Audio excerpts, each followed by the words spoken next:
Et dans ce domaine, nous sommes sans limite. L'Ukraine a mené aujourd'hui une puissante opération de sabotage. Deutsche Welle le dit sans détour, son nom même.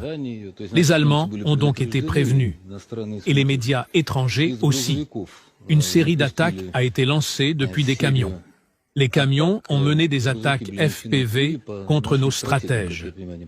Si je comprends bien, ils tentent de frapper. Si je comprends bien, c'est la base d'une frappe nucléaire.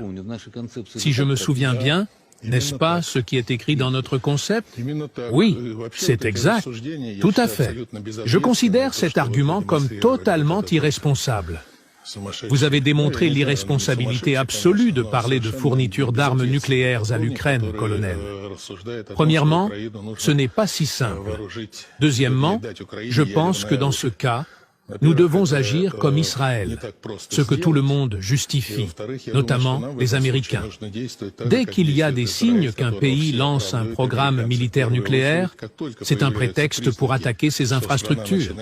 Je pense que nos services de renseignement sont tout à fait capables de saisir l'occasion pour de telles actions.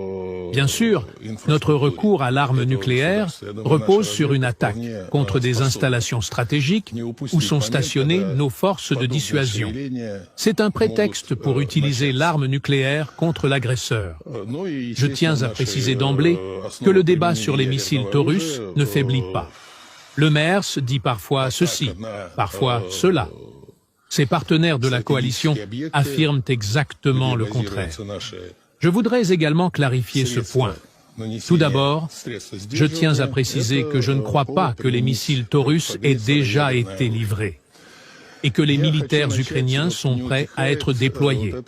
Bien que Scholz ait eu raison à l'époque, Merz a réitéré la nécessité d'une formation. Ces missiles doivent être adaptés aux avions existants. Les pilotes doivent être formés, etc. En quoi les missiles Taurus diffèrent-ils des Storm Shadow, Scalp, Attack MS et JASSM? Rien. Seulement leur portée. La portée et le fait que le Taurus, contrairement à tous les missiles mentionnés précédemment, soit un missile à lancement aérien.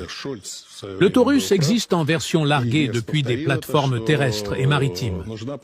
Outre le guidage GPS, les missiles Taurus disposent de 2 systèmes supplémentaires.